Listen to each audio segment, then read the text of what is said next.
Hello everyone, welcome to a new video. In this video, I'll show you how to disable camera access on Brave browser in your computer or laptop.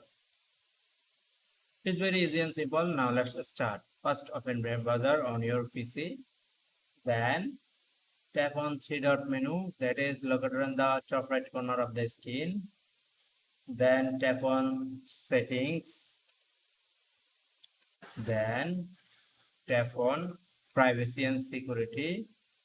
From here, tap on Site Shells and Settings.